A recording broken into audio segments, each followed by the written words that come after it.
La Terre, une planète exceptionnelle, impétueuse et dynamique. Les plaques continentales se déplacent et entrent en collision. Des volcans entrent en éruption. Des glaciers se forment, d'autres régressent. Ces forces titanesques, perpétuellement en action, laissent derrière elles une traînée de mystères géologiques. Rien n'est plus vaste que le Sahara. C'est l'endroit le plus chaud de la planète. Une étendue désertique meurtrière, oubliée par le temps.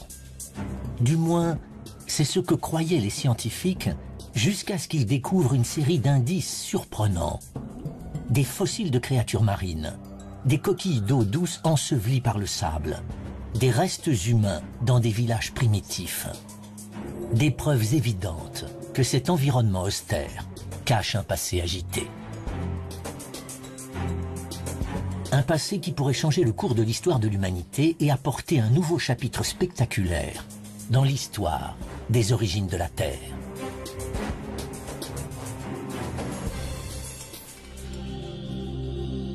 Le désert du Sahara en Afrique est aussi vaste que les États-Unis. Le sable de cette gigantesque étendue pourrait à lui seul recouvrir le monde entier sous 20 cm d'épaisseur. C'est le plus grand désert et le point le plus chaud de la planète. La première fois que j'ai vu le Sahara, j'ai été frappée par l'aridité de ce paysage. C'est comme si le vert manquait à la palette de couleurs lorsqu'il a été créé. Il n'y a rien d'autre que des tons de gris et de marron, et pas le moindre signe de vie. La mission de Jane Smith consiste à découvrir des indices permettant d'expliquer la stérilité de cette terre. Ses recherches commencent à l'extrémité est du désert, en Égypte. Non pas dans les dunes du Sahara, mais dans l'une des structures les plus grandioses jamais construites par l'homme, les grandes pyramides. Les blocs de pierre de cette merveille antique abritent un indice remarquable concernant l'histoire de ce pays et bien antérieur à l'époque pharaonique. Si l'on observe d'un peu plus près les blocs de pierre qui constituent ces pyramides, on aperçoit de magnifiques fossiles marins. Les plus faciles à distinguer sont ces disques plats d'environ 2,5 cm, connus sous le nom de numulites. Ce sont des organismes unicellulaires. Numulus signifie petit écu en latin. Ce sont des organismes unicellulaires, parmi les plus gros ayant jamais existé. Dans des temps anciens, ces blocs étaient taillés dans des carrières du pays, puis traînés vers le chantier. Chaque bloc de pierre pesait 2,5 tonnes et il en fallut 2 millions, sur plus de 20 ans, pour construire la Grande Pyramide. Chose incroyable, jusqu'à 40% de chaque bloc est constitué des fossiles de ces créatures marines primitives. Plus important encore, ces numulites vivaient il y a 40 millions d'années, en milieu aquatique uniquement. Ça prouve que ce lieu, aujourd'hui désertique, était autrefois recouvert par l'océan. On évoque souvent la construction des pyramides, mais on n'imagine pas que les blocs qui les constituent contiennent ces superbes fossiles. Le Sahara est aujourd'hui le plus vaste désert au monde. Mais ces minuscules numulites laissent supposer qu'il était autrefois bien différent. De l'eau recouvrait peut-être cette étendue aride. Jane Smith se dirige plus dans les terres pour approfondir cette incroyable idée. Elle se rend dans une vallée désertique reculée, non loin des carrières où furent extraits les blocs de pierre. Ce lieu s'appelle Wadi Al-Hitan. Des centaines de fossiles jonchent le sable. Ils ont été découverts en 1983. Mais ils n'ont rien à voir avec les minuscules numulites. C'est une baleine. Là, on voit la colonne vertébrale, les vertèbres, les côtes, les épaules, une partie de la nageoire dorsale et la mâchoire. Cette créature ne vivait certainement pas dans le désert. Il s'agit d'un fossile de Dorudon, un ancêtre de notre baleine, disparu il y a 36 millions d'années. Vu la taille des vertèbres et le reste des ossements, il devait mesurer environ 6 mètres. Cet animal prouve que ce lieu était sous l'eau. Un océan recouvrait ce désert. Wadi Al-Hitan signifie « vallée des baleines » en arabe. Cette dépression qui s'étend sur 20 km réunit le plus grand nombre de fossiles au monde. Certains ont été découverts dans le sable, d'autres dans la paroi des falaises. Jusque-là, on en recense 400. Presque tous sont des créatures marines, ce qui vient confirmer que le Sahara était autrefois recouvert par les eaux. Voici le fossile d'un bébé baleine. Vous apercevez là sa mâchoire inférieure avec quelques dents, l'épaule, la colonne vertébrale, des côtes et la queue toute recroquevillée qui vient rejoindre sa tête.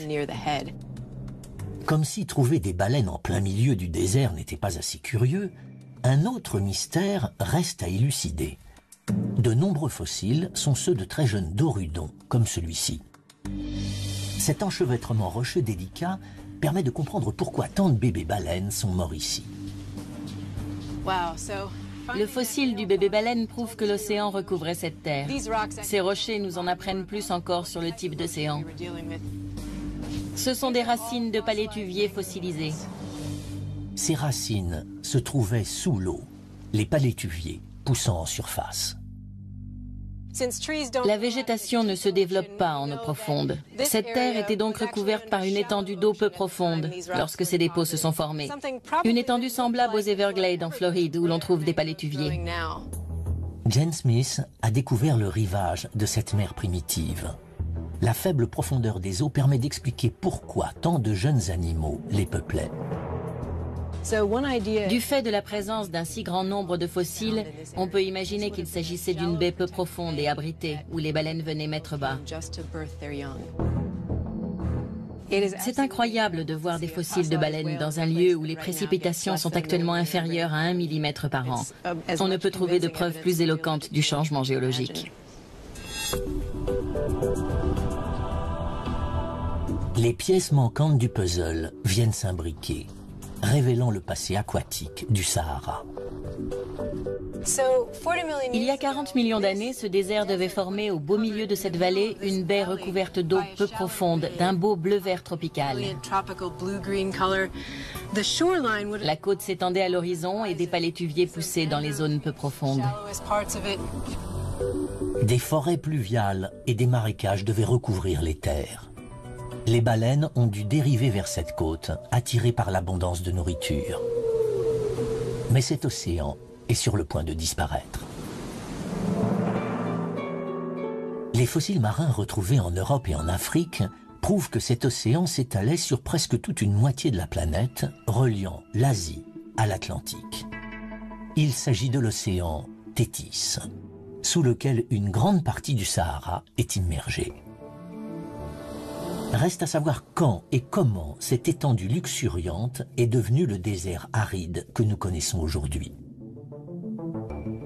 La réponse vient non pas des schémas climatiques, mais de la géologie. Le continent africain tout entier repose sur une gigantesque plaque d'écorce terrestre.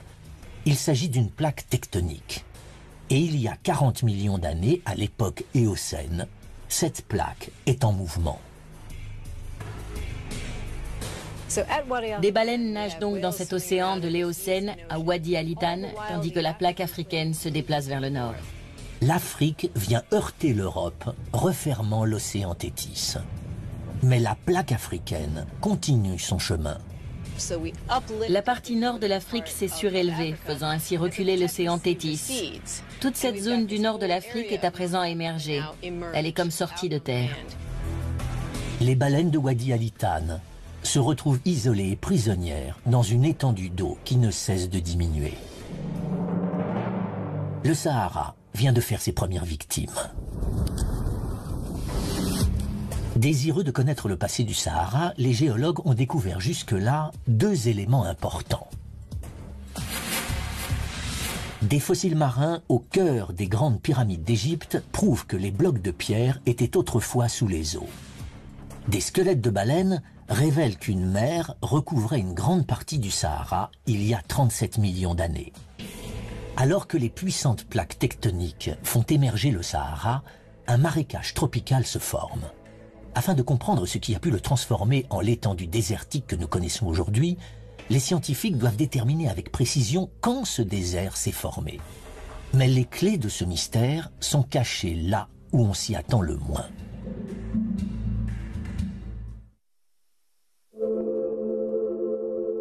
Il y a 20 millions d'années, le Sahara est un marécage tropical luxuriant. Les géologues essaient aujourd'hui de découvrir ce qui s'est passé par la suite. Aujourd'hui, le Sahara se trouve sur ce que l'on appelle la ceinture désertique, une région aride au nord de l'équateur. Ici, des vents violents débarrassent le ciel de ses nuages et assèchent le sol. Cette région s'étend du Sahara au désert du sud-ouest des États-Unis, en passant par le désert de Gobi en Chine. Le Sahara est le plus vaste de tous. Pourtant, les géologues ignorent presque tout quant à l'époque de sa formation. Nous n'avons qu'une vague idée de ce à quoi ressemblait le Sahara, car le vent a emporté beaucoup d'indices, et ce qu'il n'a pas emporté est le plus souvent enseveli sous le sable. Nous avons donc du mal à trouver les roches dont nous avons besoin pour percer les mystères de ce désert. Le désert blanc est l'un des rares endroits offrant un indice relatif à la naissance du Sahara. Dans ce site d'une beauté époustouflante, les rochers présentent des formes spectaculaires. C'est incroyable. On dirait un champignon. Ces rochers en forme de sablier s'appellent des yardangs. Ils vont permettre aux géologues d'estimer l'âge du désert. Cette roche prouve elle aussi que ce désert était autrefois recouvert par les eaux. Il s'agit d'une sorte de craie constituée de milliards de micro-organismes marins. Les yardangs s'érodent très facilement, ce qui explique pourquoi ils sont si magnifiquement sculptés par le vent. Mais le vent est un créateur brutal. Il soulève le sable et le projette violemment contre les yardangs. Lorsque le vent érode la roche, on obtient cette forme caractéristique de champignon plus étroite au milieu. C'est parce que plus le vent s'éloigne du sol, plus il souffle vite. Il érode donc plus facilement la roche, mais il contient moins de sable, puisqu'il le récupère au sol. La partie du yardang la plus érodée, la plus fine, c'est donc celle où le vent souffle le plus fort, tout en transportant un maximum de sable. Il y a 40 millions d'années, le sommet des yardangs faisait partie du plancher sous-marin. Mais le vent s'est levé lorsque le Sahara s'est transformé en désert, et il a commencé à sculpter ses formes. Déterminer combien de temps a pris ce processus pourrait permettre d'établir l'âge du désert. C'est difficile de dire précisément combien de temps il a fallu au vent pour sculpter tout ça. Un rocher tel que celui-ci, d'environ 4,50 m, je dirais entre quelques dizaines et quelques centaines de milliers d'années. Mais pour façonner toute cette étendue, il a dû lui falloir au moins 1 million d'années. Pourtant, les géologues pensent que le Sahara a plus d'1 million d'années. Dans leur quête d'une date plus précise, ils se tournent vers l'une de ses caractéristiques les plus emblématiques, les dunes de sable. Ici, dans le désert, les tempêtes de sable peuvent durer 4 jours. Le sable est projeté de toutes parts. Au cours de centaines de milliers d'années, il s'est accumulé, formant des dunes pouvant atteindre la taille d'un bâtiment de 50 étages. Ces montagnes de dunes dissimulent peut-être le secret de l'âge du Sahara. Dès que le climat devient aride, le vent peut former des dunes. Pour savoir combien de temps cela a pris, on peut essayer de dater les dunes elles-mêmes, mais c'est très difficile. C'est difficile car les dunes se déplacent sans arrêt. Le vent qui les construit les fait également disparaître, les déplaçant sur une quinzaine de mètres par an en moyenne. Pour obtenir l'âge précis du désert, les scientifiques doivent donc suivre le sable jusqu'à sa destination finale. Les gros grains de sable voyagent lentement et ne vont pas très loin. Mais les particules plus fines voyagent bien plus longtemps. Elles peuvent être transportées jusque dans l'Atlantique. Le Sahara est la source de poussière la plus importante de la planète.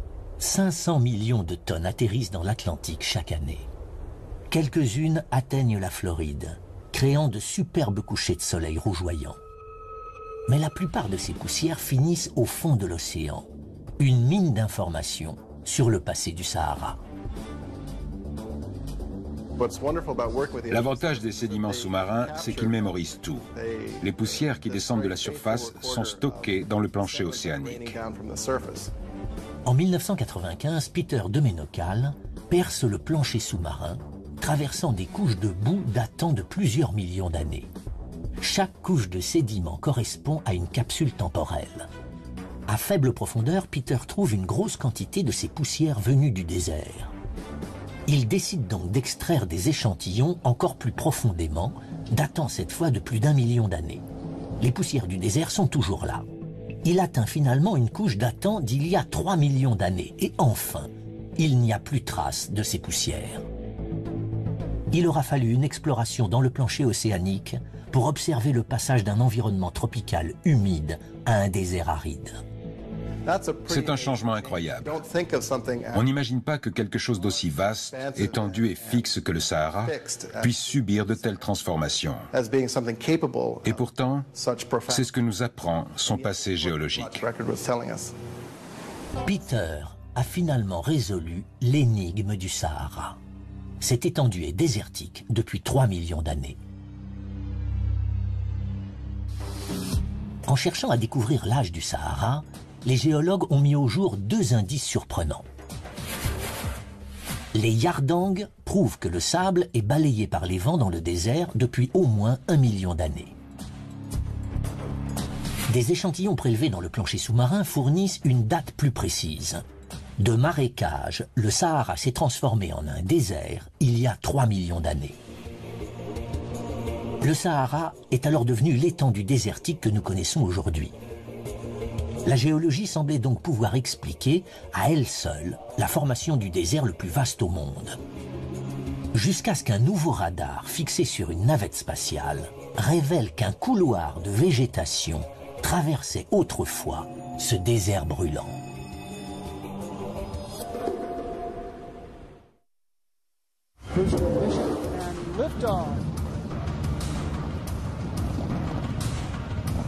En 1981, la navette spatiale fait une découverte surprenante. À l'aide d'un nouveau type de radar, la NASA prend en photo une portion de 50 km du Sahara.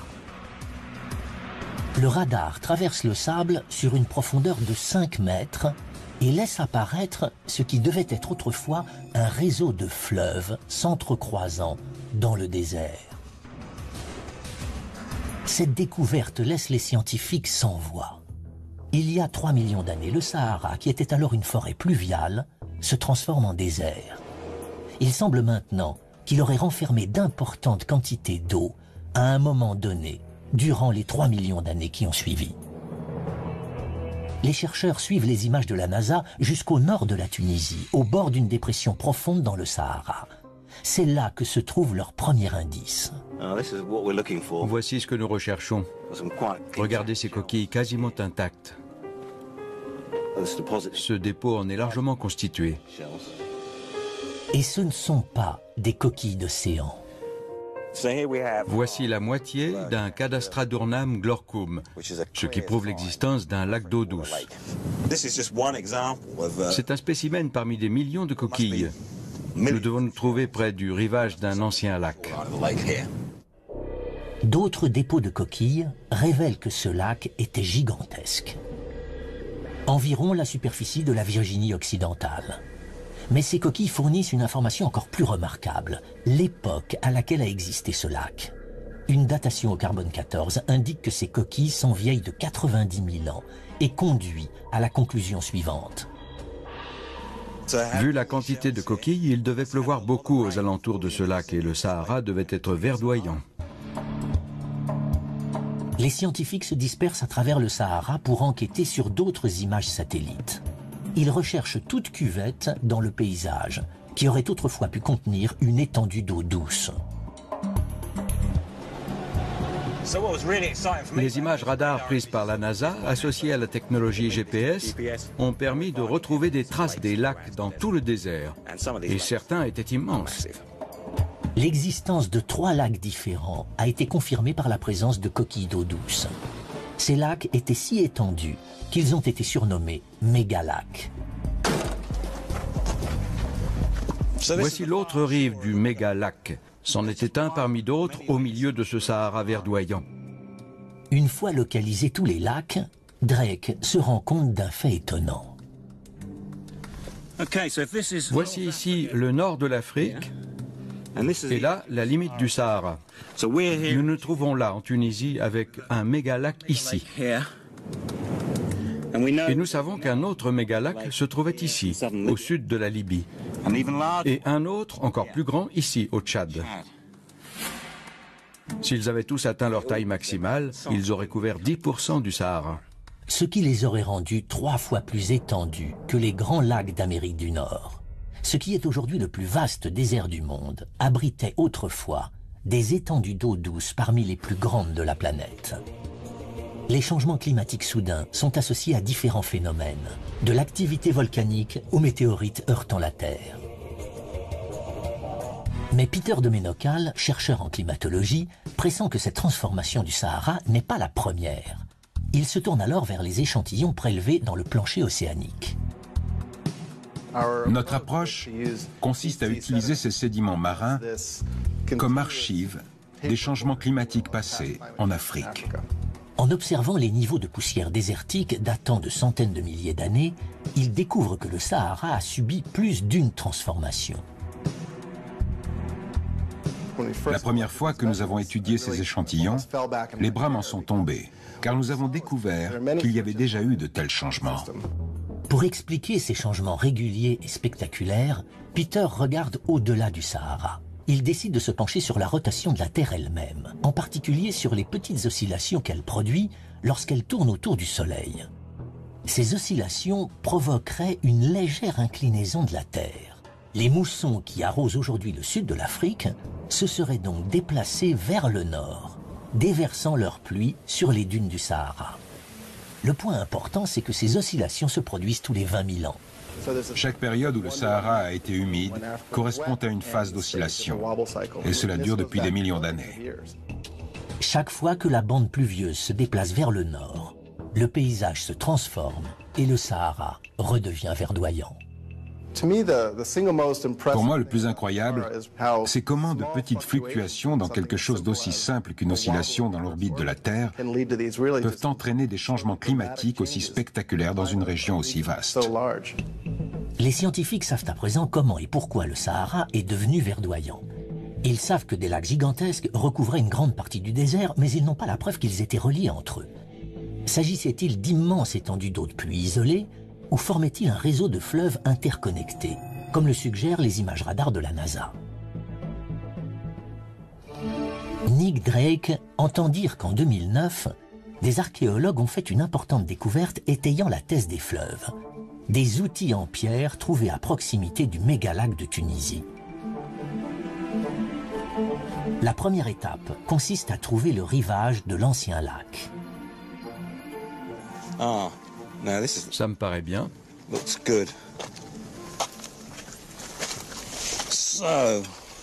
Voici des mollusques d'eau douce.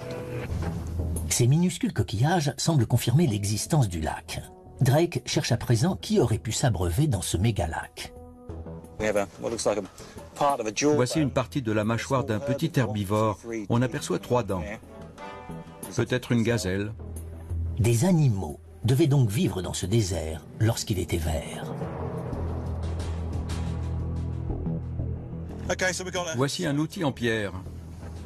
Il était devenu émoussé, mais je l'ai retouché en enlevant des éclats très fins près du bord. Le fait que nous retrouvions des outils en pierre et des squelettes d'animaux laisse penser que des hommes chassaient. Et voici l'animal chassé. Il y avait également de l'eau, donc on peut imaginer des hommes assis autour d'un point d'eau, attendant qu'un animal vienne boire, qu'il l'aurait ensuite tué, mangé et laissé ses restes derrière eux. Il s'agit là d'une découverte importante. Cet outil en pierre révèle que des gens vivaient sur les rives de cet ancien lac. Ce qui s'est passé il y a 90 000 ans marque donc un tournant non seulement dans l'histoire du Sahara, mais également dans celle de l'humanité. Nous descendons tous d'un même groupe d'hommes vivant dans l'est de l'Afrique, le berceau de l'humanité. Il y a entre 80 000 et 120 000 ans, l'homme moderne commence son long périple pour quitter l'Afrique. Personne n'est sûr de la route qu'il a empruntée. La théorie généralement avancée est que le Sahara était infranchissable. Les hommes ont donc rejoint la côte avant de traverser un isthme en direction de la péninsule arabique. Mais d'après Nick Drake, si le mégalac était alimenté par un réseau de fleuves, il aurait formé un couloir de végétation traversant le désert brûlant. Nos ancêtres auraient pu suivre ce réseau de fleuves, contourner le lac, suivre le second, puis suivre le troisième, avant de contourner le dernier lac, atteignant ainsi le nord de l'Afrique. Ils pouvaient ainsi quitter plus facilement la région. Le lac constitue une bonne théorie. Les fleuves plus le lac forment une théorie encore plus concrète. Pour étayer sa thèse, Nick Drake se dirige vers l'une des rares zones du désert où l'eau coule encore, une oasis. Il découvre une petite source qui abrite un indice précieux.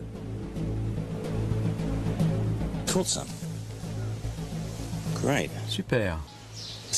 Un cyclidé. Presque tous les cyclidés se trouvent au sud du Sahara. Ce spécimen particulier est le seul qui vive dans le nord. Ce cyclidé ressemble beaucoup à son cousin qui vit dans le lac Tanganyika. Mais ce lac se situe à près de 5000 km de distance de l'autre côté du Sahara. La grande question, c'est comment est-il arrivé là? Le plus vraisemblable, c'est qu'il a traversé à la nage ce désert jadis verdoyant. L'homme moderne, qui pouvait vivre dans différents types d'environnements, a sans doute trouvé ça très facile, bien plus que ce poisson.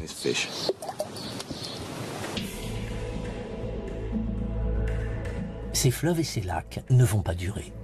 La porte se referme sur le couloir verdoyant. Mais les scientifiques savent à présent qu'à cause de l'oscillation de la Terre, le Sahara agit comme un pendule, passant d'une période humide à une période aride, tous les 20 000 ans. L'enquête a permis de découvrir 2 indices expliquant comment ces oscillations influent sur le Sahara. Des coquilles d'eau douce datant d'il y a 90 000 ans prouvent que le désert était autrefois recouvert par un gigantesque lac.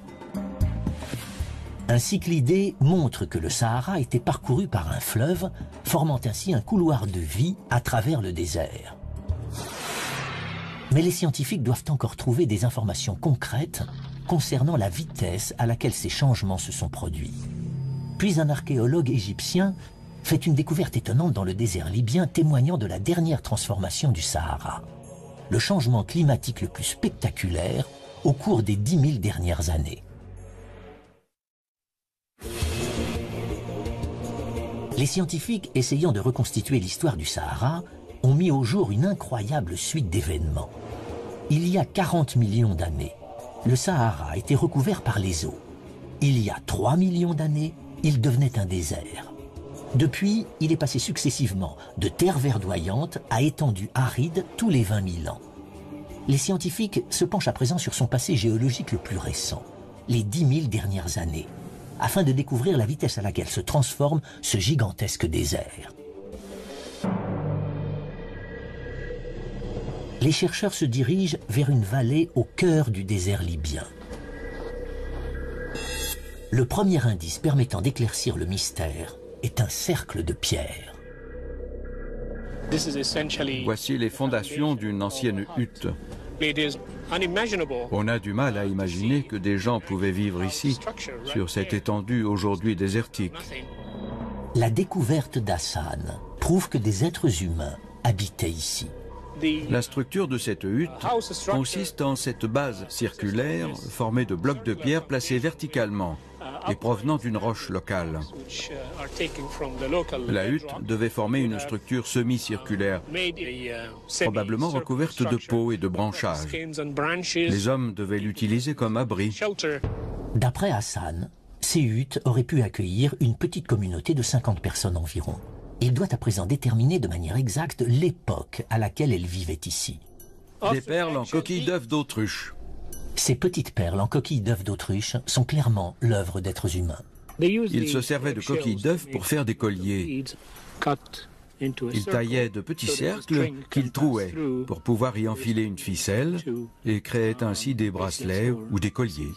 Les coquilles d'œufs utilisées pour créer ces bijoux sont là elles aussi. Elles fournissent le second indice. Les coquilles d'œufs laissent évidemment penser que des autruches vivaient ici, ce qui est assez incroyable vu l'environnement. Il ne s'agissait donc pas d'une tribu nomade, mais d'une communauté de fermiers établis, élevant des animaux pour les manger. Hassan réalise une datation au carbone 14 des coquilles d'œufs d'autruche. Le résultat ? Des êtres humains et des animaux peuplaient le désert le plus meurtrier de la planète, il y a tout juste 7000 ans. C'est une preuve indéniable de la dernière explosion de végétation dans le désert.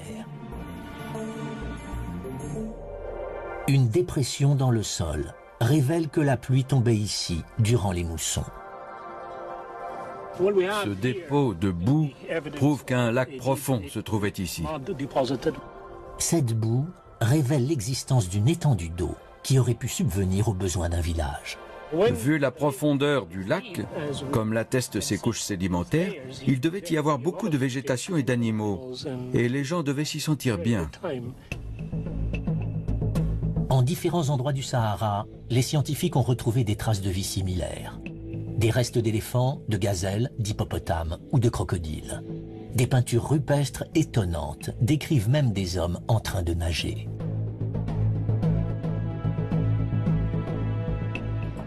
Ailleurs, des squelettes humains ont été retrouvés soigneusement enterrés dans ce qui était autrefois des cimetières en bordure de lac. L'analyse de ces ossements a révélé qu'ils dataient d'entre 6000 et 10 000 ans. La question que se posent à présent les scientifiques, c'est à quelle vitesse le Sahara est-il repassé d'une terre fertile à une terre aride? Plus tôt, des échantillons prélevés dans le plancher sous-marin avaient révélé que le Sahara s'était initialement transformé en désert il y a 3 millions d'années. Ils avaient également permis d'expliquer comment une oscillation de l'axe de la Terre le faisait depuis passer successivement d'aride à verdoyant. À présent, le climatologue Peter de Menokal veut en savoir plus sur la dernière transformation du Sahara en désert. Elle se serait produite au cours des 10 000 dernières années. Pour un géologue, ouvrir ces échantillons, c'est comme remonter le temps. C'est incroyable. Le haut de l'échantillon est bien plus rouge. Chaque demi-centimètre de sédiment dans l'échantillon représente environ 200 ans. Les différences de couleur des sédiments est subtile, mais pour un œil expérimenté, c'est un indice précieux. Lorsqu'on observe cet échantillon, ce qui frappe, c'est ce changement incroyable de couleur. Les sédiments sont marron-vert dans cette partie de l'échantillon. C'est dû aux minéraux argileux qui composent les sédiments des fonds marins. Les sédiments rouges, eux, correspondent aux poussières du Sahara qui ont été balayées par les vents. Lorsqu'on avance dans le temps, le marron continue de prédominer. Là, on arrive il y a environ 7500 ans. Et puis bingo, c'est là que le Sahara s'est asséché. On peut mettre le doigt dessus. C'était il y a 5500 ans. La proximité de ces deux couches montre à quel point le changement a été rapide.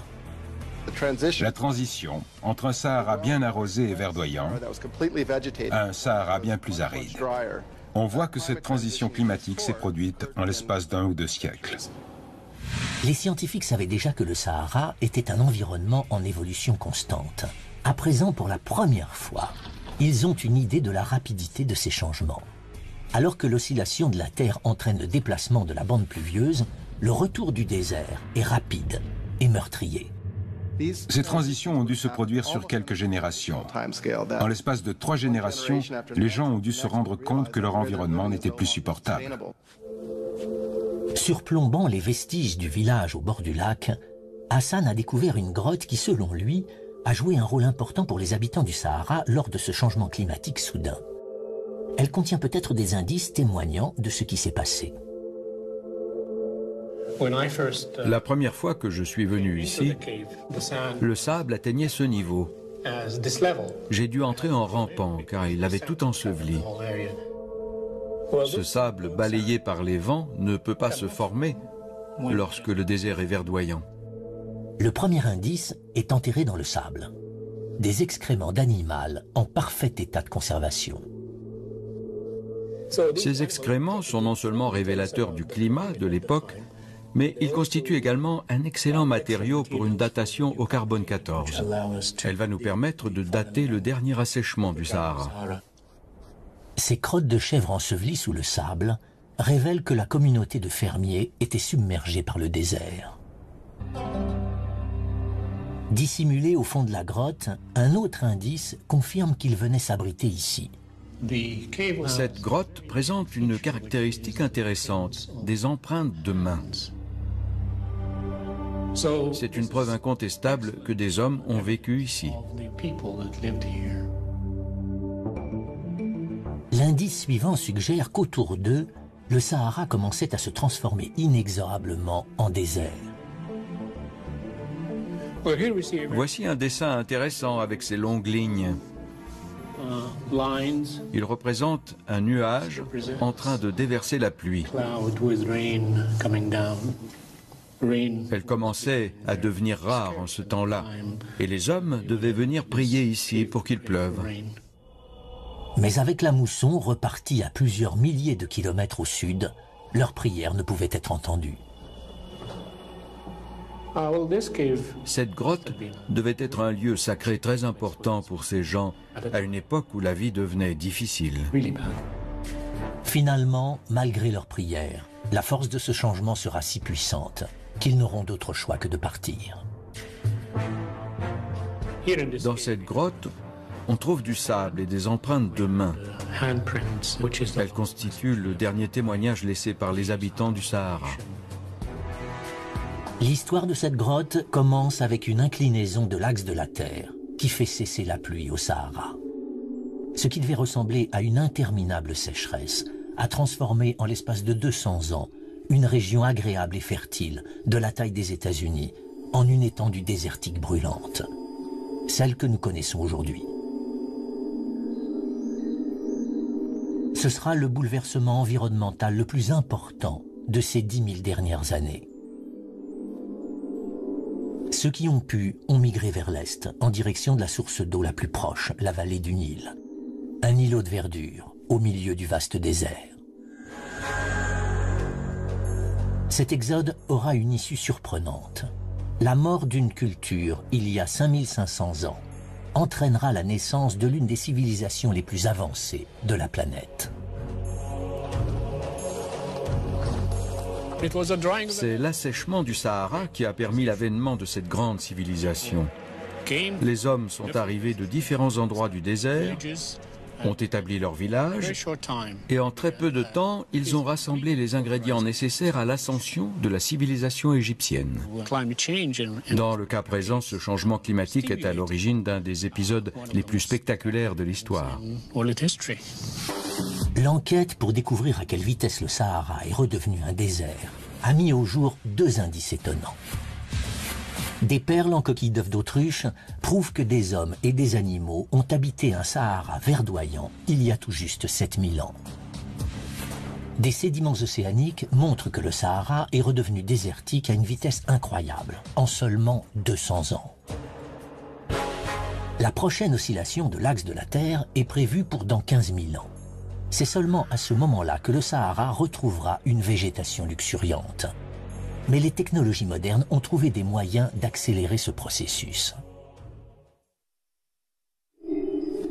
L'enquête dans le passé mouvementé du Sahara se concentre à présent sur les 100 dernières années. En 1956, une société française découvre de vastes réserves de pétrole dans le désert. Une ruée vers le pétrole s'ensuit, le sol est creusé de toutes parts. On découvre alors quelque chose d'inattendu profondément enfoui sous le sable. D'énormes quantités d'eau douce. Le Sahara semble sur le point de livrer un nouveau secret.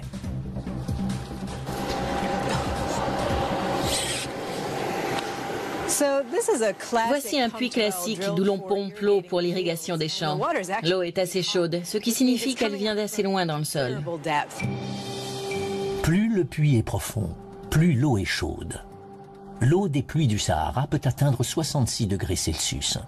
Une température aussi élevée indique que l'eau pompée vient d'assez loin sous terre pour avoir été réchauffée par la chaleur interne de la planète. Des pompes comme celle-ci peuvent puiser de l'eau se trouvant à 1 km de profondeur, voire plus. Le désert, privé de pluie depuis des années, cette eau doit bien venir de quelque part. Jane Smith identifie un nouvel indice. Lorsque je regarde les parois du puits, je vois que le fer les a colorées en rouge orangé. C'est de l'hématite, un minéral généralement présent dans l'eau qui a séjourné sous terre pendant longtemps. L'hématite et la chaleur de l'eau semblent indiquer la présence d'une réserve d'eau souterraine. Curieusement, d'importantes quantités d'eau se trouvent effectivement sous une grande partie du Sahara. Il faut chercher l'explication dans le grès. Le grès est constitué de couches de sable transformées en roches au cours de milliers d'années. Ce qui est incroyable avec le grès, c'est sa capacité à stocker l'eau. Cela est dû aux espaces poreux nombreux et assez gros entre les grains de sable. Si je verse de l'eau sur cette roche, comme ça aurait été le cas s'il avait plu sur le Sahara, elle est directement absorbée. Les scientifiques savent à présent que tous les 20 000 ans, une oscillation dans l'orbite de la Terre déplace la mousson vers le nord. Des pluies arrosent alors le désert. L'eau de ces pluies est en grande partie stockée sous terre. Il s'agit du système aquifère des grès nubiens. Telle une gigantesque éponge souterraine, il absorbe l'eau sous l'Égypte, la Libye et le Soudan. Bien qu'il n'y ait rien d'autre ici que du sable et de la roche, sous mes pieds, il y a autant d'eau que dans les grands lacs d'Amérique du Nord. La présence d'une réserve d'eau, même éloignée sous terre, est surprenante, vu les températures torrides du Sahara. En 1922, en Libye, le mercure a atteint 57 degrés, un record jamais battu depuis. L'ironie de la chose, c'est que l'eau est protégée par le désert lui-même. Des couches d'argile recouvrent le grès, le protégeant ainsi des rayons du soleil. L'argile agit également comme un enduit étanche, retenant l'eau dans la roche et créant une pression. Les lignes de faille dans l'argile sont à l'origine des fameuses oasis du désert.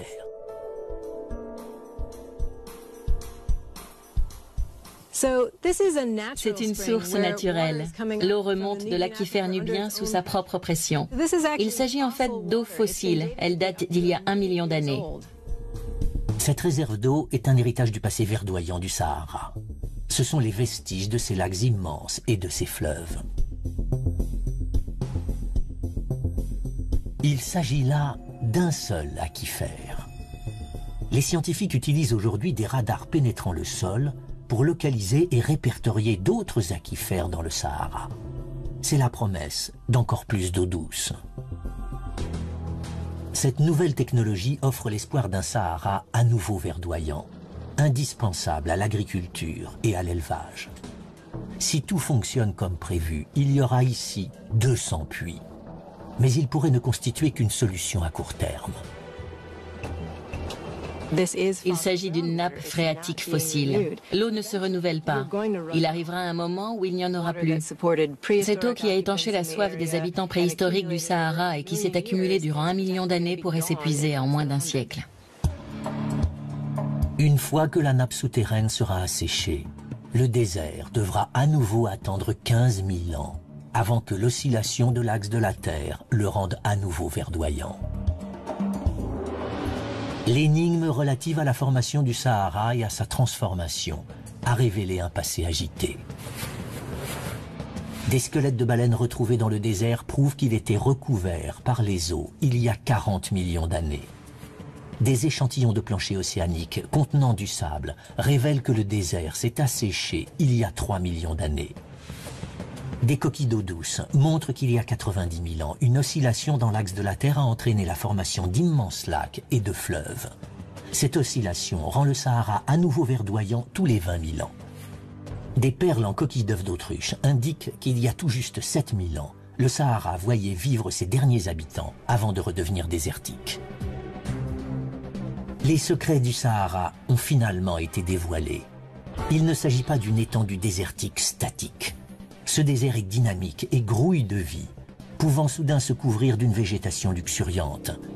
Cette terre vaste et majestueuse continue d'avancer, de se transformer et d'évoluer, tout comme la Terre elle-même.